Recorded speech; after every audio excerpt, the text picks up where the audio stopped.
नमस्कार दोस्तों। आज हम बात करेंगे all of us are equal, है ना। हम सभी इक्वल हैं के बावजूद भी लोगों में भेदभाव बहुत ज़्यादा है, डिस्क्रिमिनेशन बहुत ज़्यादा है। खास करके महिला और पुरुष में, और धर्म के नाम पर भी सबको अपना धर्म अच्छा लगता है लेकिन दूसरे का धर्म बेकार लगता है। ठीक है। जाति के आधार पे अपना जात सबको अच्छा लगता है लेकिन दूसरे का जात से लोगों को नफरत होती है ना। और अपना देश सबको प्यारा लगता है और दूसरे का देश सबको बेकार लगता है, जबकि सभी एक ही है। एक ही धरती के सभी अलग अलग पार्ट, एक ही यूनिवर्स के सभी अंग हैं।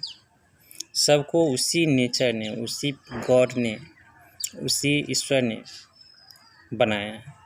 के बावजूद भी अपना को अच्छा कहना और दूसरे से नफरत करना, है ना, ये लोगों में आम धारणा हो गई है।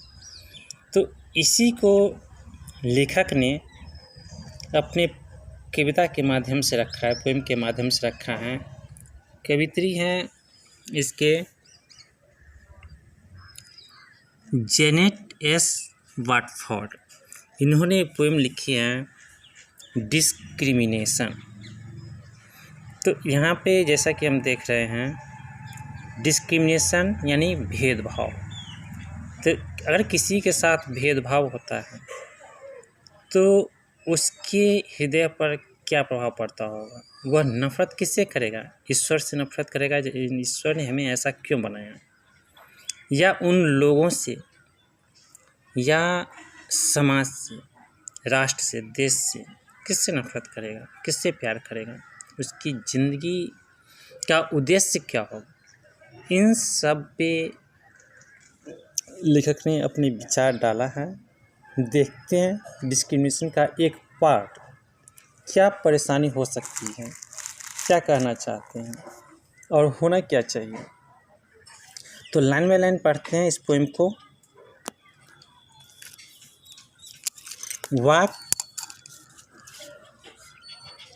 Walk through the hall with every eye on मी। जब भी कोई युवा लड़की गुजरती है तो सबकी नज़रें उस पे आ जाती है ना। घूर घूर के आंखें फाड़ फाड़ के देखने लग जाते हैं। Walk through the hall with every eye on me, surrounded by 4 walls, as far as I can see. जैसा कि यहाँ पे देख रहे हैं, सभी इस पे फब्तियाँ कसते हैं, सभी इनको गंदे नज़रों से देखते हैं। स्नीकर्स, फब्तियाँ कसना, उपहास करना, मजाक उड़ाना। स्नीकर्स, स्नीयर्स, मजाक उड़ाते हैं। एंड लाफ्टर, और हंसते हैं। डिस्क्रिमिनेशन टू, भेदभाव भी। Taunted from on after. Taunted में होता है ताना मारना, ताना देना, है ना, कोसना, बुरा भला कहना। Taunted from on after because I am not like you, क्योंकि हम उसके तरह नहीं हैं, उससे अलग हैं। तो अलग हैं किस सेंस में? अलग हैं राष्ट्र के नाम पे, धर्म के नाम पे, जाति के नाम पे और लिंग के आधार पे, जेंडर के आधार पे। ठीक है। I am different so you शन मी। अगर ईश्वर ने मुझे अलग बनाया, क्योंकि सबका अपना अपना इम्पोर्टेंट होता है। I am different so you शन मी। शन मीन्स होता है से दूर रहना, टू अवॉइड समबॉडी और समथिंग नॉट लाइक देम, नफरत करना। हमारे शरीर में भी बहुत से पार्ट हैं, तो सभी इक्वली इम्पोर्टेंट, सबका अपना अपना महत्व होता है। हम किसी अंग से नफरत नहीं कर सकते। सभी इसी यूनिवर्स का पार्ट है, सबका अपना अपना महत्व है, और उसके महत्व को हमें समझने की ज़रूरत है, न कि उससे नफरत करने की। फिर आगे देखते हैं। Leave me standing in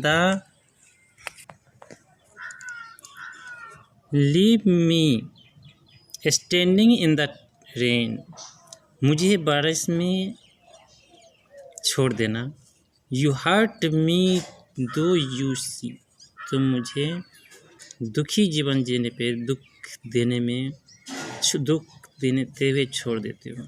you hurt me दो you see that I am in pen. मैं दर्द में हूँ, मैं परेशान में हूँ, मैं कष्ट में हूँ, है ना, दयनीय अवस्था में हूँ। आई हैट डिस्क्रिमिनेशन। मुझे कष्ट देने में जो अगर किसी को आनंद होता है तो मैं ऐसे भेदभाव को से नफ़रत करता हूँ। आई हैट डिस्क्रिमिनेशन, आई हैट डिस्क्रिमिनेशन, आई हैट डिस्क्रिमिनेशन। मैं ऐसे भेदभाव को नफ़रत करता हूँ। Among the world I see, among the world I see मतलब पूरी दुनिया में, है ना। If we are all one nation, अगर हम एक नेशन हैं, why discriminate against me? तो मेरे साथ भेदभाव क्यों, या किसी के साथ भी भेदभाव क्यों? Why discriminate against me? Why discriminate against me? किसी के साथ भेदभाव नहीं होना चाहिए, नहीं करना चाहिए। नफ़रत क्यों?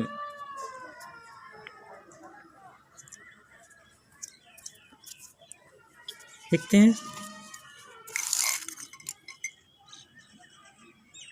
दोस्तों। तो ये इस पोएम में कवि ने दिखाया जो डिस्क्रिमिनेशन, भेदभाव से लोगों का जीवन बर्बाद हो जाता है। हमारे भीमराव अंबेडकर के साथ भी भेदभाव हुआ तो उनकी सोच बदल गई।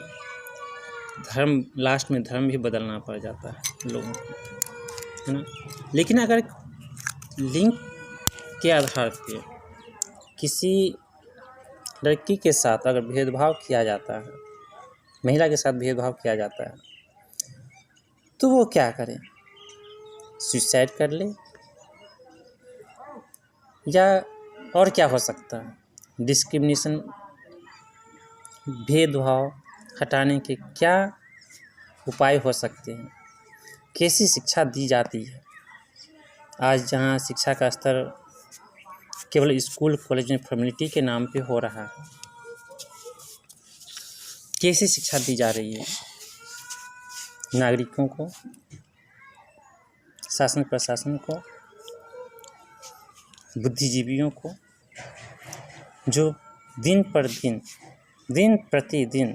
नफ़रत ही पैदा हो रही है, नफ़रत की ही शिक्षा मिल रही है। लोग नफ़रत ही करने लग गए हैं सब जगह। हमें शिक्षा व्यवस्था को सुचारू रूप से सही मायने में सही शिक्षा मिलनी चाहिए। शिक्षा की परिभाषा बदलनी चाहिए और डिस्क्रिमिनेशन नहीं होना चाहिए, नफ़रत नहीं होनी चाहिए, नफ़रत को ख़त्म किया जाना चाहिए। नमस्कार दोस्तों, फिर मिलते हैं अगले वीडियो में अगले चैप्टर के साथ।